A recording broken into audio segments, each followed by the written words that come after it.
जयपुर नया नया पढ़ने के लिए आया, एक दिन वहां उसके आगे से निकल रहे थे जेलन रोड से, और साथ में सीनियर भैया थे, उन्होंने कहा कि वो ऊपर देख महल दिख रहा है तेरे को? मैं हाँ। कहे मोती डूंगरी महल है। अच्छा भैया। कहीं में एक शिव जी का मंदिर है। अच्छा। वो है ना साल में एक ही बार खुलता है, शिवरात्रि के दिन। मैं ठीक है। और कहा बहुत लंबी लाइन लगती है भयंकर, सुबह 4 बजे से लोग जाके खड़े हो जाते हैं, तेरे जैसे का तो नंबर ही नहीं है। ठीक है। काफी दिनों बाद एक दिन मैं वापस उसके आगे से निकल रहा था, साथ में और को दूसरे सीनियर भैया थे, उनका वो देख रहा ऊपर, वो मोती डूंगरी महल है। मैं हाँ पता है।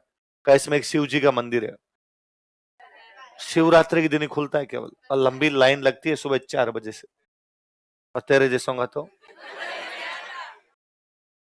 एक दिन कभी वापस को दोस्त के साथ जा रहा था, उसने वापस कहा वो बता तेरे को, वो मोती डूंगरी महल है, शिव जी का मंदिर है, साल में एक ही बार खुलता है, 4 बजे से लाइन लगती है। कोरोना के अंदर, कोरोना या कोरोना से आगे पीछे की बात है, और मैं और मैथ्स वाले सर थे, कहीं पे जा रहे, कृष्णा सर और मैं जा रहे, तो मैं गाड़ी चला रहा, कृष्णा सर साथ में बैठे हुए मेरे। तो कृष्णा सर ने अचानक, वो जैसे ही वहां पर आए, कृष्णा सर ने मेरे को कहा कि सर वो ऊपर देख रहे हो? नो सर रुको, वो मोती डूंगरी का महल है, उसमें एक शिव जी का मंदिर है, वो साल में एक ही बार खुलता है, सुबह 4 बजे लाइन लगती है, और मेरा नंबर। नई बात है तो बताओ सर। क्या नहीं तो नहीं है तो बस, तो फिर अपने दूसरी बात स्टार्ट कर लो, सेम सेम बातें रिपीट करते हो यार इस महल के बारे में, कोई नई बात है तो आप भी ध्यान रखना। कौन सा महल है वो? साल में कब, कितने बजे लाइन लगी? जाएंगे नहीं हम, नहीं आएगा तो हम जाएंगे। अपने ठीक नाम रखते थे, जालिम। जालिम सिंह किसी को नाम बताता कहता हाय आई एम जालिम, अगला पहले डर जाता होगा। अपने गांव में नाम रखते हैं शैतान, है ना? नाम रखते हैं दुर्जन। सज्जन रख लो यार, नहीं नाम क्या रखेंगे? नाम ही पहले कहा कि दुर्जन, नाम दुर्जन, शैतान, जालिम। तो क्या नाम था, क्या नाम रखते? गरीब। तुम्हारे सर का नाम गरीब था, पर वो बहुत अमीर थे। है नहीं है ये तो, कई कई नाम तो अपने गांव में इसलिए रख लेते हैं, जैसे जब लड़के नहीं होते मान लो, है ना, पहले जब लड़के वगैरह नहीं हुआ करते, फिर यदि लड़का होता तो फिर उसका नाम रखते मांगू, कि हमने मांग के लिया भगवान से, है ना, मांगू सिंह, मांगीलाल, इस प्रकार के नाम रखते। अच्छा उनके 5 भाई थे, फिर भी नाम ऐसा कर दिया। और एक गांव में सब जोरदार तो मुझे लड़कियों को लगते हैं कि भाई लड़कियां ज्यादा हो जाए, लड़कियां लड़कियां लड़कियां हो गई है। हाँ वो तो मैंने नहीं बताई थी दिन बात, कि जब लड़कियां, तो या तो लड़कियों का नाम लड़कों जैसे रख देते हैं, कि लड़कियों का नाम रख दिया पवन, लड़कियों का नाम रख दिया सुरेश, महेश, ऐसे नाम रख दिए, ताकि भाई भाई का नाम रख दिया तो अब अगली बार भाई होगा। या बाद में लड़कियों का नाम रखते हैं टापू, दाब गए, अब क्या होना चाहिए लड़का, या लड़की नाम रखते हैं आ चुकी, आ चुकी, जितनी आनी थी उतनी, अब क्या आना चाहिए भाई। और इधर गंगानगर साइड में तो और जोरदार है, तुम्हारी तरफ तो नाम रख देते हैं बस करो।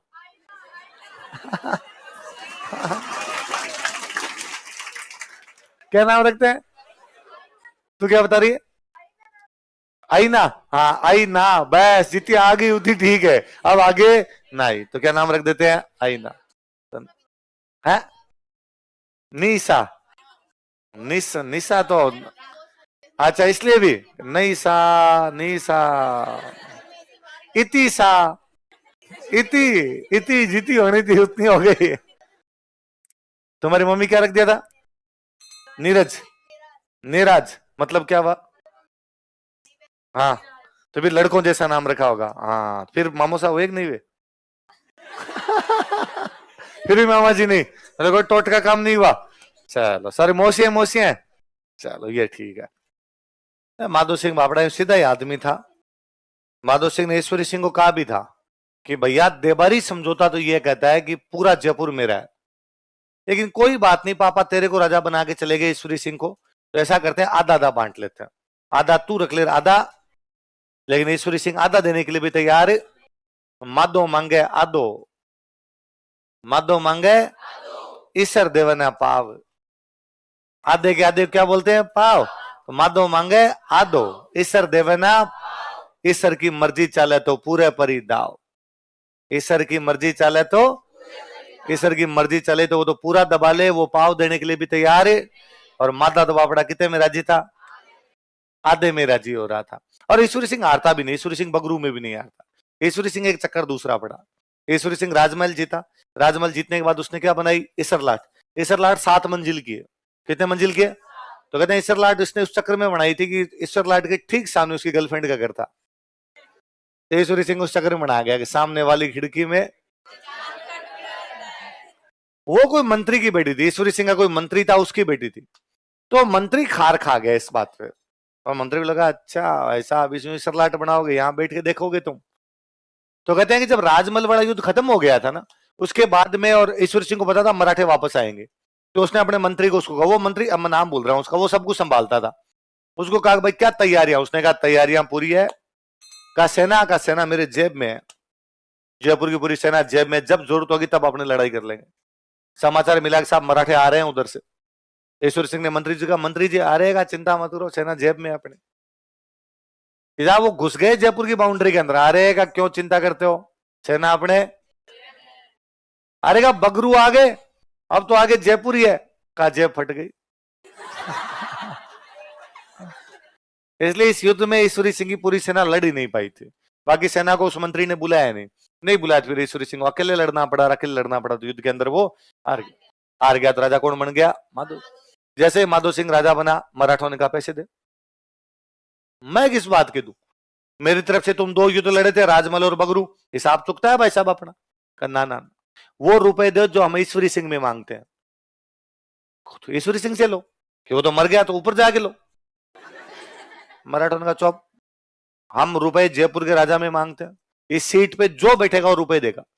तू बैठा है, तू देगा। ईश्वरी सिंह बैठा होता, ईश्वरी सिंह देता। ईश्वरी सिंह का बेटा बैठता तो वो देता। पंचायती ने रुपए दे। तो माधो सिंह फंस गया।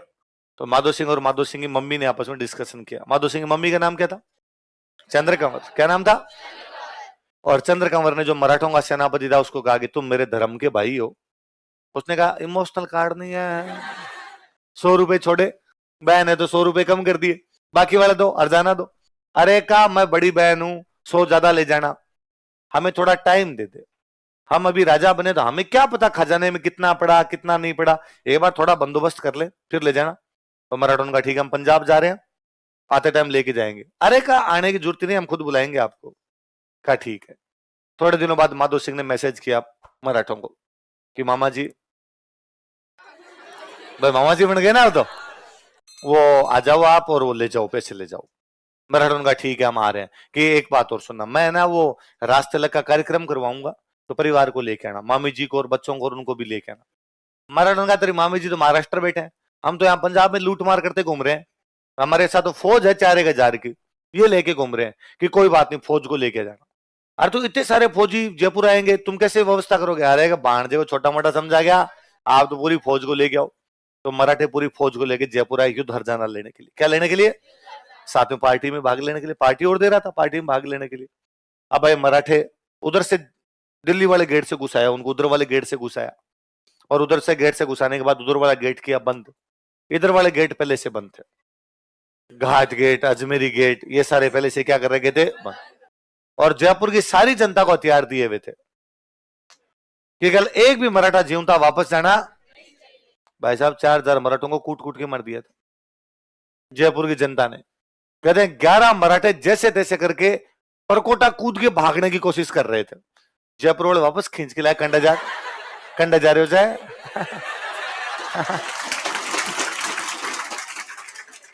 छप्पन वो को निकालो जाए। तो बापड़े मराठों को कूट कूट के मारा। तो कोई पूछे कि जयपुर में मराठों का कत्लेआम किसने करवाया था? किसने करवाया? तुम्हें धूम हर जाना। अब आप देखो, आपने लगता है यार वो राजा जिसने मराठों को भगा भगा के मारा, वो राजा जिसने अपने भाई से लड़के राज्य प्राप्त किया था, बाप नहीं दे के गया था, वो किससे हार गया? कोटा वालों से। किससे हार गया? लेकिन तब अचानक हम कोटा के सेनापति का नाम देखते हैं। कोटा का सेनापति बड़ा गजब आदमी था, और कोटा के सेनापति का नाम था जालिम सिंह झाला।